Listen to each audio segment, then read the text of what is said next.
IAS అధికారిగా police అకాడమీకి వచ్చిన కుమార్తెకు ఆ పోలీస్ అకాడమీలో డిప్యూటీ డైరెక్టర్ గా పనిచేస్తున్న ఐపీఎస్ తండ్రి సెల్యూట్ చేశాడు.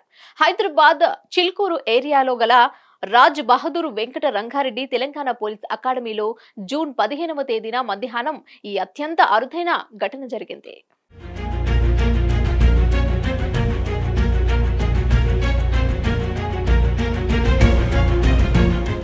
ఏడుగురు ప్రొబేషనరీ ఐఏఎస్ అధికారులు జూన్ 15వ తేదీ ప్రాక్టికల్ ట్రైనింగ్ కోసం తెలంగాణ పోలీస్ అకాడమీకి వచ్చారు.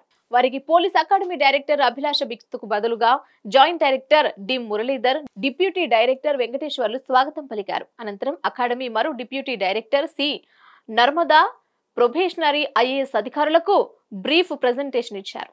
ఆ తర్వాత ఇంటరాక్టివ్ సెషన్ నిర్వహించారు. ఈ సెషన్ లో ప్రొబేషనరీ ఐఏఎస్ అధికారులు తమ ట్రైనింగ్ అనుభవాలను పంచుకున్నారు. ఆ తర్వాత ట్రైనీ ఐఏఎస్లు పోలీస్ అకాడమీ క్యాంపస్ అంతటా కలియతిరిగారు. ఈ సందర్భంగా అకాడమీలోని అధికారులు పోలీస్ ట్రైనింగ్ కు సంబంధించిన పలు అంశాలను క్షుణ్ణంగా వివరించారు. అయితే పోలీస్ అకాడమీకి ప్రాక్టికల్ ట్రైనింగ్ కోసం వచ్చిన ఏడుగురు 2023 బ్యాచ్ ప్రొబేషనరీ ఐఏఎస్ అధికారుల్లో ఉమా భారతి ఒకరు.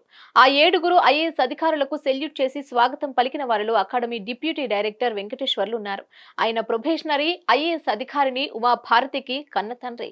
ఐఏఎస్ అధికారిగా వచ్చిన బిడ్డకు ఐపీఎస్ తండ్రి సెల్యూట్ చేసిన ఈ ఘటన అకాడమీలో ఓ ప్రత్యేకతగా నిలిచింది.